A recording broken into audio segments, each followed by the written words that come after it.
तो बच्चों देखो, ये आज हमारा दूसरा लेक्चर है कंप्यूटर का, और देख रहे हो कंप्यूटर का एक लेक्चर हो चुका है, दूसरा शुरू कर दिया। तो ये पूरा जो है प्रोसेस चलेगा, कंप्लीट कंप्यूटर बहुत अच्छे तरीके से आपको पढ़ाया जाएगा, एक एक चीज डिटेल में बता देंगे। तो कोई भी कंप्यूटर का एग्जाम हो, आपसे सवाल छूटेंगे नहीं, बहुत इंपॉर्टेंट है। और साथ में इसमें प्रैक्टिस भी डालूंगा, मैं बहुत सारा प्रैक्टिस कराऊंगा आपको। कंप्यूटर के जितने भी क्वेश्चन बन सकते हैं वो सारे क्वेश्चन फ्री में अवेलेबल होंगे यहाँ पे, कंप्यूटर वाले एमसीक्यू, और उसके आंसर भी अवेलेबल होंगे। ठीक है, तो ये सारे अगर आपको करना है तो फिर देख लो, आपको कंप्यूटर का कोर्स जरूरी है।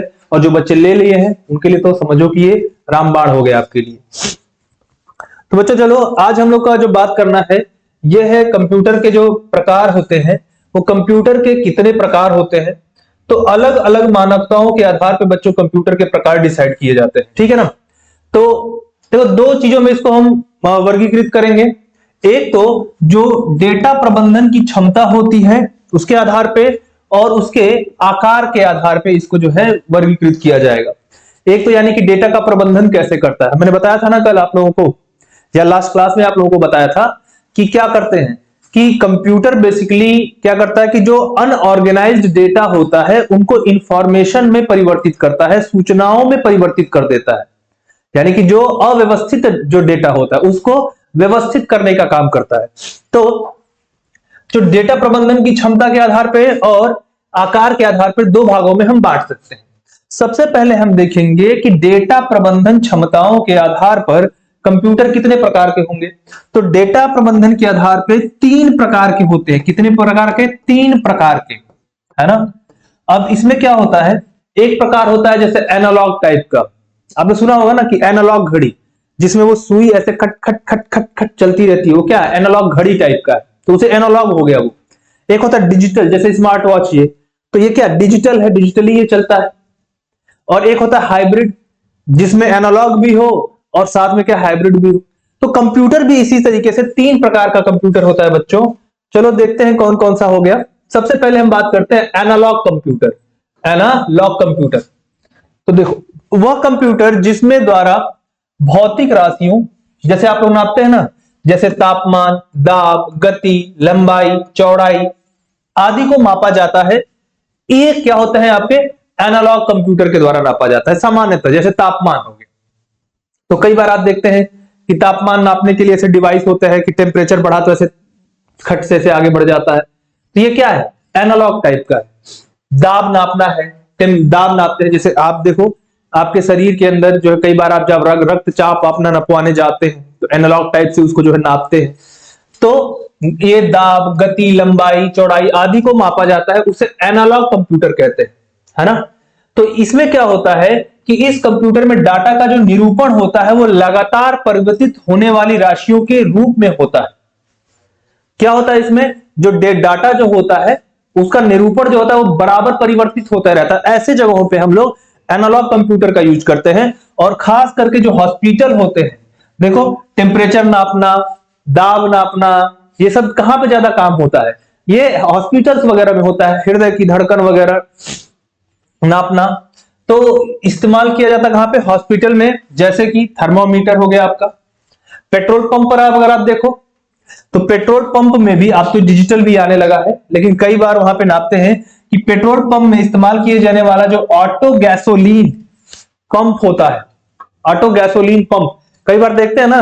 अच्छा, जैसे हवा भी आप भरवाते हो तो देखते हो कि हवा नापने के लिए एक प्रेशर वाला ऐसे मशीन लगा रहता है, उसमें वो बताता है कितना प्रेशर हुआ, है ना। तो एनालॉग है वो।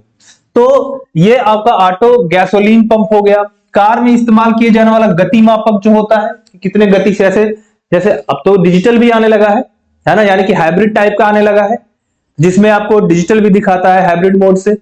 वो उसमें आप देखते हैं ना कि ऐसे गति बढ़ती है, ऐसे लगा रहता है, ऐसे गति बढ़ती है, या फिर आपको दिखाता है कितने स्पीड से जा रहे हैं। तो वो सारी चीजें ये नापता है। कार में गति नापने के लिए स्पीडोमीटर जो होता है, ये सब एनालॉग कंप्यूटर के क्या है, उदाहरण। तो इसके अंतर्गत एनालॉग में जो आपका आउटपुट निकलता है वो एनालॉग फॉर्म में निकलता है, डिजिटल फॉर्म में नहीं निकलता, यानी कि 0-1 वाले जो क्राइटेरिया होता है उसमें नहीं निकलता है, ठीक है। चलो, तो ये हो गया एनालॉग कंप्यूटर। तो देखो ये एक एग्जांपल दिखा रहा हूं आपको, ये है एनालॉग कंप्यूटर का। तो कुछ सिग्नलिंग के इस तरीके से आपको एनालॉग कंप्यूटर इस तरीके से आपको दिखाई पड़ेगा। कई बार आप लोग देखे होंगे कि जाएंगे आप लोग तो, और कई बार जैसे यूज होता है हाइब्रिड टाइप का, जैसे युद्ध वगैरह में भी यूज होता है, हाइब्रिड टाइप का यूज होता है। खैर ये एनालॉग टाइप का है। अब हम बात करते हैं डिजिटल कंप्यूटर। डिजिटल कंप्यूटर, तो बच्चों डिजिटल जो कंप्यूटर होता है वह कंप्यूटर जिसमें जो डाटा या प्रोग्राम को 0 और 1 के रूप में परिवर्तित कर दिया जाता है और उन्हें इलेक्ट्रॉनिक रूप में लाकर कार्य किया जाता है। तो बेसिकली यहां जो इंफॉर्मेशन या इनपुट होता है वो 0 और 1 के फॉर्म में जाता है और इसी तरीके से वापस आता है, फिर उसको कन्वर्ट करके आपको जो भी इंफॉर्मेशन होता है वो अवेलेबल कराया जाता है।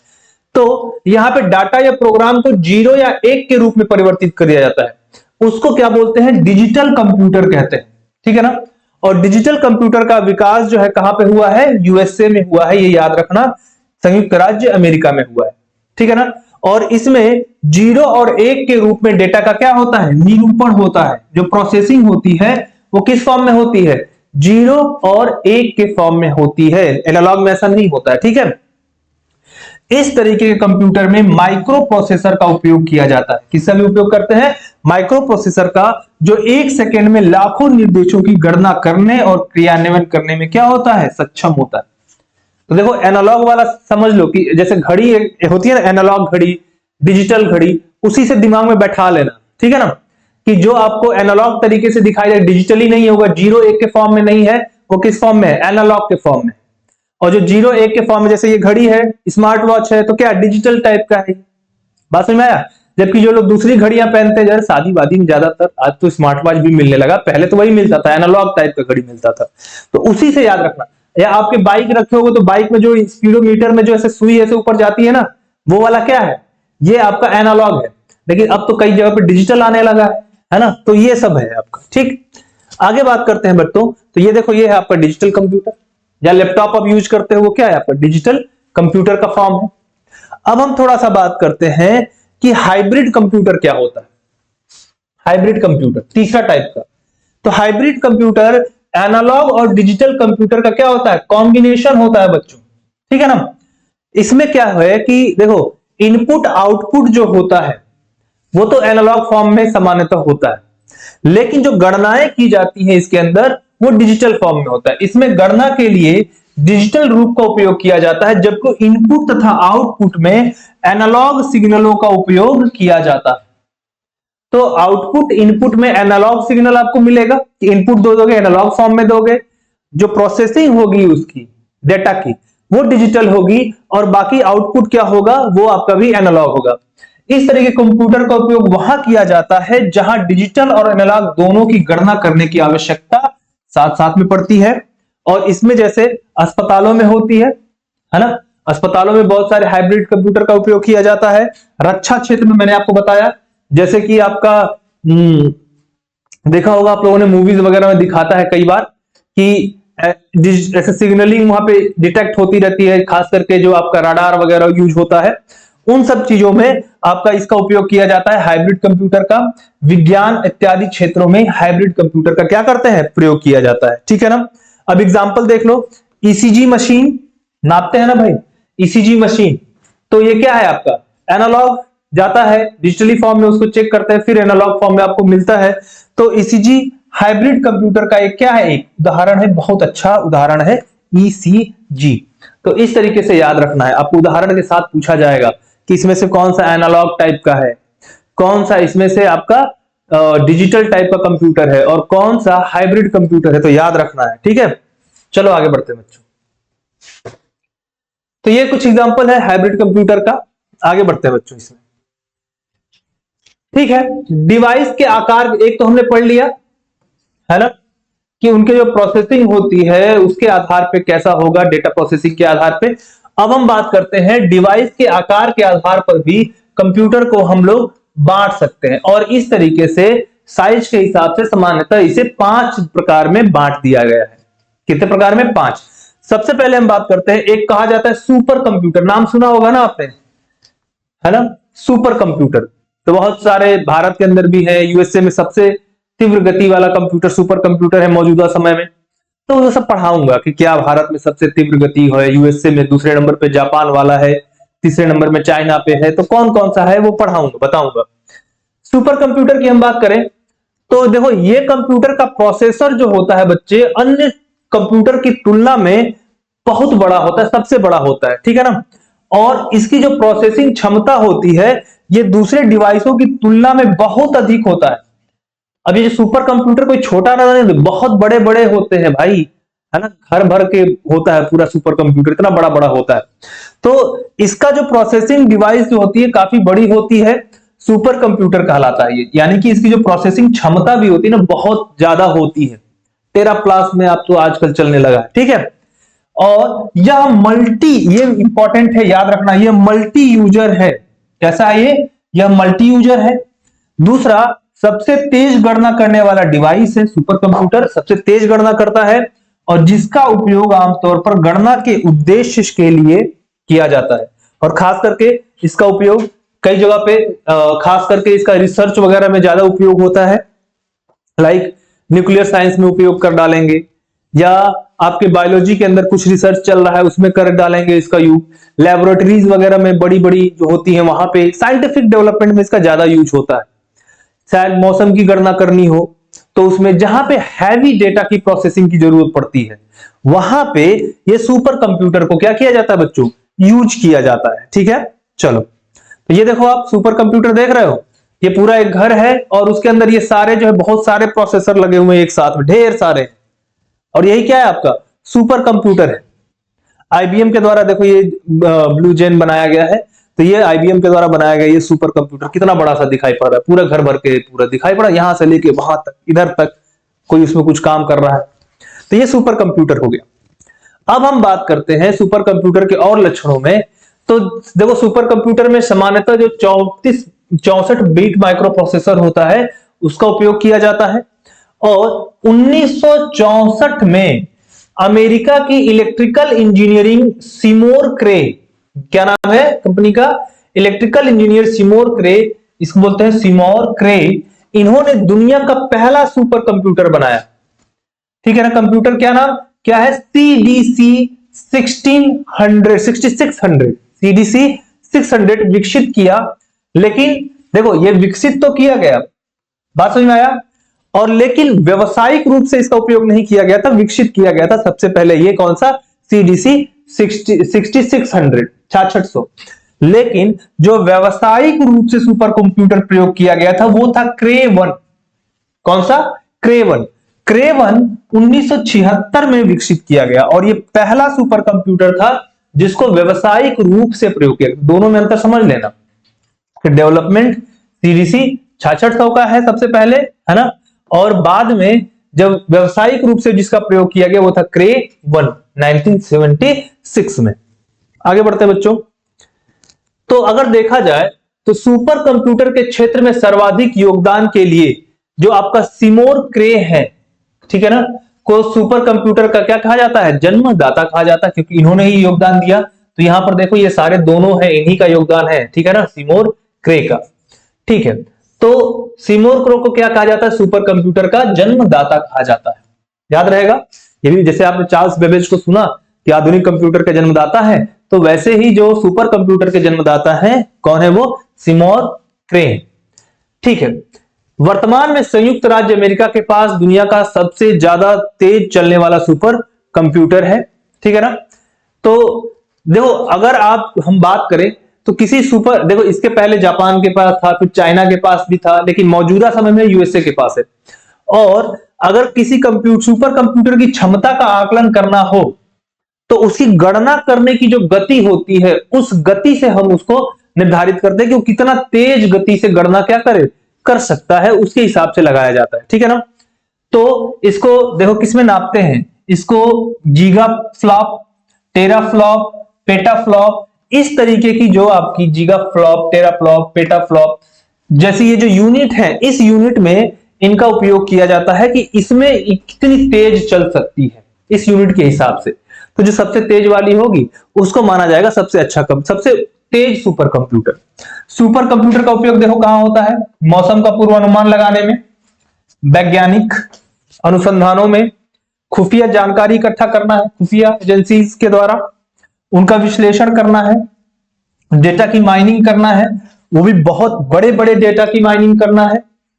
तो ऐसी जगहों पे सुपर कंप्यूटर ही काम आता है, उसी का उपयोग करना पड़ेगा। ठीक है बच्चों, लाओ भैया भारत में सुपर कंप्यूटर की हम बात करें, है ना। भारत में सुपर कंप्यूटर, भारत में पहला जो सुपर कंप्यूटर था इसका नाम था परम 8000, परम 8000, 8000। ये 1991 में सीडैक है, सीडैक सेंटर है, जिसे कहते हैं centre for development of advance computing, Pune में है भैया, पुणे वाला। तो इसके द्वारा इसको विकसित किया गया था, किसको, परम 8000 को। और इसका जो उस समय डायरेक्टर थे डॉक्टर विजय पांडुरंग भटनागर। कौन थे, डॉक्टर विजय। पूछा जा सकता है भाई कंप्यूटर है, और ये भी जो आपके एग्जाम हो रहे हैं ना, पता नहीं कहां से खोद खोद के सवाल ले आते हैं, तो ऐसे क्वेश्चन पूछा जाएगा आपसे, तैयार रहो इसको। तो जिसके डायरेक्टर डॉक्टर विजय पांडुरंग भटनागर थे। और अगर कहा जाए कि मौजूदा समय में भारत का सबसे तेज सुपर कंप्यूटर कौन है, तो भैया ये है ऐरावत, है ना। ठीक है, ऐरावत इस समय सबसे तेज है। फिर इसके अलावा और भी सुपर कंप्यूटर है भारत में, जिसमें परम सिद्धि, प्रत्यूष, मिहिर, ये सारे भी। ठीक है ना। तो ये भारत के कुछ सुपर कंप्यूटर्स का नाम याद रखना, पूछा जा सकता है कि मिहिर क्या है, या पूछेंगे प्रत्यूष क्या है, परम सिद्धि क्या है, ऐरावत क्या है। ठीक है बच्चों, याद रखेंगे इसको। ये है परम 8000 जब बनाया गया था। ठीक है ना। चलो अब देखो, ऐरावत को 2023 में, है ना, जो है पुणे में स्थित centre for development of advance computing, CDAC, है ना, में इंस्टॉल किया गया। याद रखना इसको। ठीक है ना, centre for development of advance computing इसमें इस्तेमाल किया गया है। और यह भारत का सबसे, ठीक है ना, सबसे तेज और सबसे बड़ा सुपर कंप्यूटर है। बात समझ में आया। ऐरावत की हम बात करें तो एआई रिसर्च, एनालिटिक्स और नॉलेज एसिमिलेशन, पूरा इसका है। क्या है मतलब इसका, एआई, एआई जानते हो ना, आर्टिफिशियल इंटेलिजेंस, रिसर्च, एनालिटिक्स और नॉलेज एसिमिलेशन, इसका पूरा है, इसको याद रखेंगे आप लोग। ठीक है ना। यह एक एआई आधारित क्लाउड कंप्यूटिंग इंफ्रास्ट्रक्चर है बच्चों, आर्टिफिशियल इंटेलिजेंस पर आधारित। क्या है ये, आपका क्लाउड कंप्यूटिंग इंफ्रास्ट्रक्चर है, याद करना। इतनी चीजें आपको सुपर कंप्यूटर में याद कर लेना है। ठीक है, आओ। तो अगर हम ऐरावत की बात करें तो दुनिया के जो 500 सुपर कंप्यूटर जो सबसे तेज है, ऐरावत इसमें से 75वें नंबर पर है। और इसकी स्पीड याद रख लेना बच्चों, इसकी स्पीड 13.7 पेटाफ्लॉप प्रति सेकेंड है, काफी तेज है ये, है ना। अब देखो, अगर आपसे पूछा जाए कि ये पेटाफ्लॉप क्या है, तो भैया देखो, एक पेटाफ्लॉप, ठीक है ना, कितना होता है, 1000 ट्रिलियन प्लॉप के बराबर होता है। प्लॉप यूनिट में नापा जाता है, इसकी जो है स्पीड होती है। तो एक पेटाफ्लॉप 1000 ट्रिलियन प्लॉप के बराबर होता है। और इसके बाद जो है, जो ऐरावत के बाद परम सिद्धि का नंबर आता है ना। ठीक है ना। और ये परम सिद्धि कहां पर, ये भी पूछा जा सकता है कि कहां पर ये मौजूद है। तो परम सिद्धि भाभा परमाणु अनुसंधान केंद्र, ठीक है, इसके द्वारा विकसित किया गया। ठीक है ना, बताओ। सॉरी, परम सिद्धि का नंबर आता है और भाभा परमाणु अनुसंधान केंद्र द्वारा विकसित सुपर कंप्यूटर है, उसका नाम है अनुपम। ये थोड़ा देखो मिक्स हो गया था, तो याद रखना, भाभा परमाणु अनुसंधान केंद्र के द्वारा विकसित सुपर कंप्यूटर का नाम क्या है, अनुपम है। ठीक है ना, बताओ भैया, हो गया। दूसरे नंबर पर परम सिद्धि है और अनुपम को याद रखना, ये भाभा परमाणु अनुसंधान केंद्र बार्क के द्वारा क्या किया गया है, विकसित किया गया है। चलो आगे देखते हैं बच्चों। ये तो सुपर कंप्यूटर हो गया, बहुत बड़ा होता है, पूरा घर भर के होता है। अब हम उससे थोड़ा सा छोटा बात करते हैं, उससे थोड़ा साइज में छोटा, जिसे हम लोग मेन फ्रेम कहा जाता है, मेन फ्रेम कंप्यूटर। ये भी इतना बड़ा नहीं होता, मतलब इतना बड़ा होता है कि इसमें हम लोग नॉर्मली यूज नहीं करते, हम लोग तो पर्सनल कंप्यूटर यूज करते हैं, बताएंगे उसके बारे में। मेन फ्रेम कंप्यूटर क्या होता है, ये बहुत शक्तिशाली कंप्यूटर होता है ना। और देखा जाए तो आकार और कार्य क्षमता में मिनी और माइक्रो जो कंप्यूटर अभी हम लोग पढ़ेंगे उनसे ज्यादा है, अधिक तेज है ना। तो यानी सुपर कंप्यूटर से थोड़ा सा कम है इसका स्पीड, और इसमें बहुत सारे माइक्रो प्रोसेसर का इस्तेमाल किया जाता है, बहुत सारे माइक्रो प्रोसेसर इसमें जुड़े जाते हैं, और इसलिए इसमें डेटा को प्रोसेस करने की स्पीड क्या होती है, बहुत ही अच्छी होती है, तेज होती है। देखो इमेज देखोगे तो अभी समझ में आ जाएगा कि क्या चीज है मेन फ्रेम। तो याद रखना इसकी भी बहुत सारे माइक्रो प्रोसेसर इसमें लगे होते हैं, और इसकी स्पीड क्या होती है, ज्यादा होती है, ठीक है ना। तो ये देखो ये मेन फ्रेम कंप्यूटर हो गया। तो एक तरीके से ऐसे देख लो ना कि जैसे सुपर कंप्यूटर में ढेर सारे लगे थे, उसका एक छोटा सा इधर वाला हिस्सा निकाल दो इस तरीके से, तो वो एक तरीके से मेन फ्रेम कंप्यूटर टाइप का इस तरीके से हो जाएगा। तो ये है आपका मेन फ्रेम कंप्यूटर, ठीक है। अच्छा, अब इस कंप्यूटर के खास बात देखो, जैसे सुपर कंप्यूटर भी मल्टी यूजर था, वैसे ये भी क्या है, मल्टी यूजर कंप्यूटर है, यानी कि एक साथ में इसको कई सारे लोग यूज कर सकते हैं, तो मल्टी यूजर का होता है। और इसका ज्यादातर उपयोग जो किया जाता है मेट्रोलॉजी यानी कि जो आपका मौसम विज्ञानी होती है उसमें किया जाता है। और इस प्रकार के कंप्यूटर में एक मुख्य कंप्यूटर, एक सर्वर को एक केंद्रीय स्थान पर रखा जाता है, ठीक है ना। जो मुख्य कंप्यूटर होता है जिसे आप लोग सुनते ना, सर्वर है, सर्वर डाउन हो गया भैया, तो सर्वर यही है भाई, मेन फ्रेम कंप्यूटर होता है यही सर्वर। तो एक मुख्य कंप्यूटर होता है इसमें, देखो मल्टी यूजर है तो कई सारे माइक्रो कंप्यूटर भी जुड़े होंगे इसमें, लेकिन इसमें एक मुख्य कंप्यूटर होता है जो सर्वर होता है, जिसे केंद्र में रखा जाता है, और इससे अनेक सारे माइक्रो कंप्यूटर जुड़े रहते हैं, क्लाइंट इससे जुड़े होते हैं। जैसे कि आप लोग देखो फॉर्म भरते हो, कहते सर्वर डाउन हो गया, और भैया वो सर्वर था क्या, मेन फ्रेम कंप्यूटर था वो, बात समझ में आई। तो मेन फ्रेम कंप्यूटर में मुख्य रूप से डाटा रहता है, वहां पे प्रोसेसिंग होती है, उससे हम लोग अलग अलग माइक्रो जो क्लाइंट है उसे जुड़कर फॉर्म भर लेते हैं, पेमेंट कर लेते हैं, ये सारी क्रियाएं होती हैं, ठीक है। तो ये क्या हो गया आपका माइक्रो कंप्यूटर, इससे क्या होता है, बहुत सारे जुड़े रहते हैं, और इसमें भी 32 या 64 जो बिट होता है माइक्रो प्रोसेसर, उसका प्रयोग किया जाता है, कई सारे माइक्रो प्रोसेसर जुड़े रहते हैं इससे, और इसका उपयोग बड़ी कंपनियां करती हैं, है ना। रिलायंस वगैरह में आप देखते हैं ना कि आप जो है पेमेंट करते हैं खट से होते हैं, तो सर्वर यही मेन फ्रेम कंप्यूटर का उपयोग वो लोग करते हैं। बैंक के अंदर ट्रांजेक्शंस बहुत सारे होते हैं, या बैंकिंग सिस्टम इसी सर्वर के ऊपर, बोलते हैं कई बार बैंक में जाते हैं अरे सर्वर डाउन है, एटीएम में जाते बोलते सर्वर डाउन है, वो मेन फ्रेम कंप्यूटर डाउन है, ठीक है।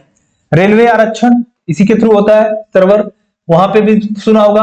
अंतरिक्ष अनुसंधान हो गया, रक्षा अनुसंधान हो गया, इत्यादि जगहों पर उपयोग किया जाता है। आपका फॉर्म भराना, ये सारा चीज रिजल्ट जब निकलता है तो वही सर्वर पे अपलोड करते हैं, सब वहीं से, ठीक है। तो यही क्या है आपका मेन फ्रेम कंप्यूटर है बच्चों।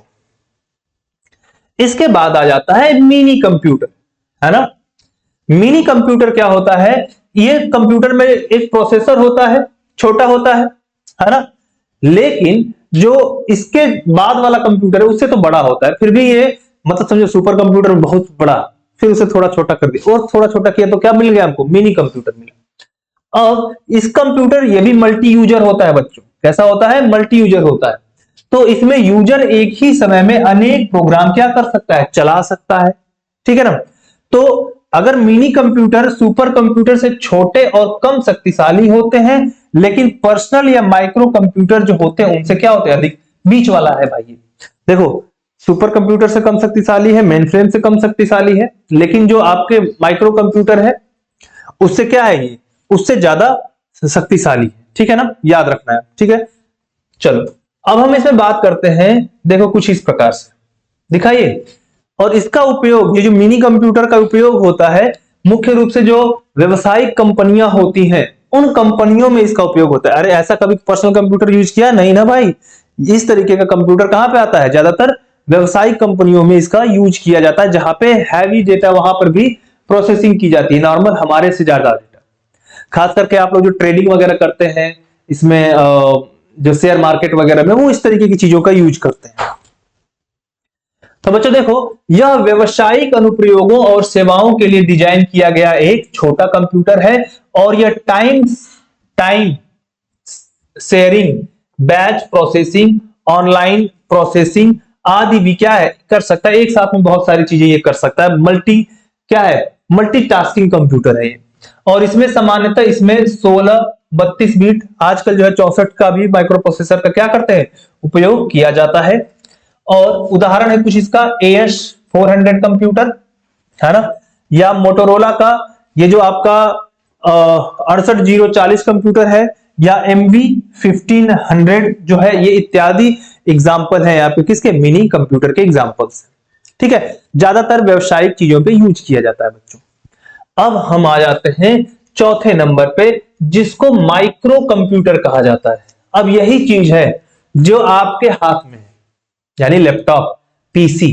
तो सुनो इसको, इस प्रकार के कंप्यूटर में प्रोसेसर बहुत छोटे होते हैं, इसलिए प्रोसेसर को माइक्रो प्रोसेसर और डिवाइस को माइक्रो कंप्यूटर कहा जाता है। इसमें सामान्यतः 8 बिट होता था, धीरे धीरे बढ़ के अब ये 64 तक भी चला जाता है। तो माइक्रो प्रोसेसर का प्रयोग किया जाता है। तो आज भी आपसे पूछे कि माइक्रो कंप्यूटर में सामान्यतः किस प्रकार का जो है चिप यूज करते हैं, तो 8 बिट माइक्रो प्रोसेसर कर सकते हैं। ठीक है, सही हो जाएगा, गलत नहीं होगा। हाँ, ये पूछे कि नहीं इसके अलावा दूसरा नहीं कर सकते, 16 32 नहीं कर सकते, तो गलत हो जाएगा। 16 32 64 भी यूज कर सकते हैं, लेकिन एक ही प्रोसेसर फिर यूज करते हैं, बहुत सारे प्रोसेसर नहीं यूज करते। इसका उपयोग 1970 के दशक में हुआ है था, ठीक है ना। और माइक्रो कंप्यूटर है ना, सिंगल यूजर डिवाइस होता है। अरे आप लैपटॉप यूज करते हैं तो सिंगल यूजर डिवाइस होता है, यूज करते हैं आप, ठीक है ना। ऐसा नहीं कि आपके लैपटॉप से बहुत सारे लोग कनेक्ट होकर आपके लैपटॉप के अंदर डेटा प्रोसेसिंग कर रहे हैं, अलग अलग क्लाइंट जुड़ के, ऐसा तो नहीं होता ना, ठीक है। तो सिंगल यूजर डिवाइस होता है। इसके उदाहरण है डेस्कटॉप, लैपटॉप, पॉमटॉप। तो ये पूछा जा सकता है कि पॉमटॉप किसका एग्जांपल है भैया, तो ये क्या है, माइक्रो कंप्यूटर का है। नोटबुक आप यूज करते हैं, मोबाइल फोन यूज करते हैं, पॉकेट कैलकुलेटर यूज करते हैं, पीडीए इत्यादि जो आप यूज करते हैं, ये सब किसके एग्जांपल है, माइक्रो कंप्यूटर के एग्जांपल है। तो ये चौथे नंबर का हो गया। अब हम बात करेंगे पांचवें नंबर का, जिसे कहा जाता है एम्बेडेड कंप्यूटर। क्या बोलते हैं इसको बच्चों, एम्बेडेड कंप्यूटर कहा जाता है। ठीक है, बताओ, चलो देख लेते हैं एम्बेडेड कंप्यूटर क्या है। एम्बेडेड जो कंप्यूटर है, किसी विशिष्ट कार्य करने के लिए जो है इसको यूज किया जाता है। ये नहीं है कि ये बहुत सारा काम करेगा। जो माइक्रो कंप्यूटर है वो भी मल्टीटास्किंग हो सकता है, एक साथ में आप गाना भी सुन सकते हैं, एक साथ में जो है सर्फिंग भी कर सकते हैं, और भी काम भी कर सकते हैं। ये सिंगल कार्य करने का काम करता है।